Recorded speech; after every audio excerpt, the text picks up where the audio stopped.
You're about to see the masterful recreation by the Flight Channel of an incident that occurred in Seattle involving a Delta Airbus A330 destined for Hong Kong. Follow along as the aircraft is prepared for departure.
Shortly after takeoff to the south, Delta Flight 17 experienced a fire in the number 1 engine on the left side of the aircraft.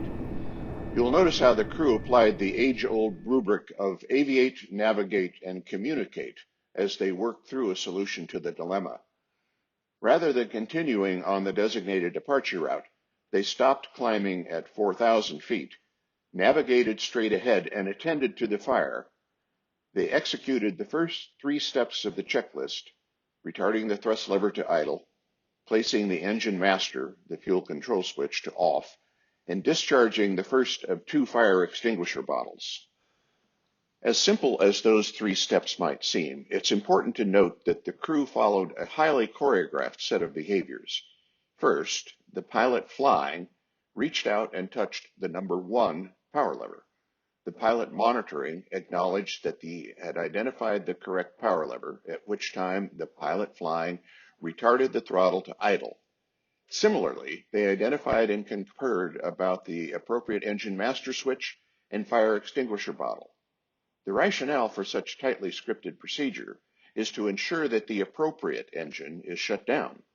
There are catastrophic examples of a crew rushing to solve an engine malfunction and inadvertently securing the wrong engine.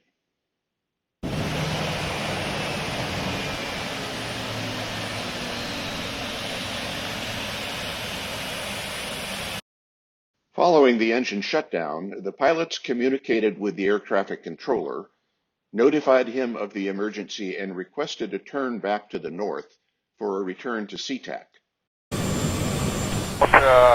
17 Heavy, we'd like to make a right turn here, level off at 4,000 for a downwind. We have engine fire. 17 Heavy, you're cleared to SeaTac via radar vector, turn right, heading 310, maintain 4,000. Right turn 310, maintain 4,000, Delta 17 Heavy. Delta 17 Heavy, you can plan for runway 16 left. Plan on 16 left. We'll get back to you in a second here. Delta 17 Heavy, roger. During that turn and the flight to the north, the crew completed an extensive checklist to prepare for landing with a failed engine. Seattle, Delta 17, heavy emergency aircraft, 4,000 feet on a downwind, heading 340, and we'll get right back to you here. So 17 Heavy, Seattle, first thing. Delta 17 Heavy, did you have ATIS Juliet for Seattle? We can get it. Delta 17, can you take a turn to the southwest? We can. Delta 17, turn left in 190. 90, Delta 17.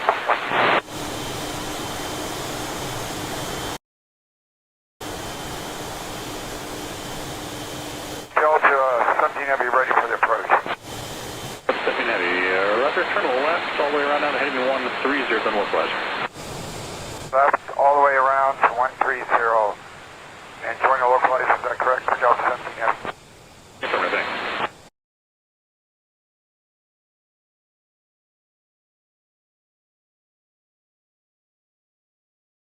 Tower, Delta 17 Heavy with you, 7 miles out, 165. Delta 17 Heavy, Seattle Tower, runway 16 left, clear to land, wind calm. Okay, clear to land, 16 left, Delta 17 Heavy.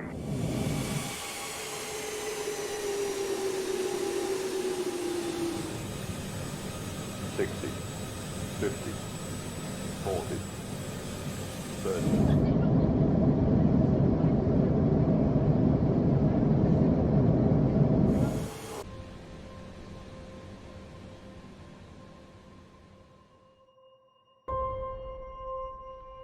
The remainder of the flight proceeded like clockwork.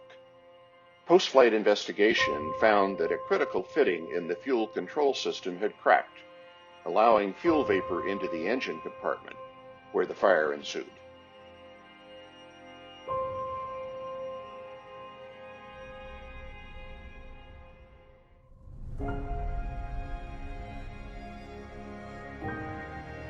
In conclusion, I'll take a hint from political operatives who say, "Let me be perfectly clear about this." Because though the performance of the pilots was laudable, it was not the least bit unusual. It was a scenario that they and their peers throughout the industry practiced year after year in simulator training. Chances are there is a flight airborne right now dealing with a similar challenge. It is so routine that you'll never hear about it. For that reason, you can rest assured that when you are traveling aboard a major U.S. airliner, you are in one of the safest places you will ever be.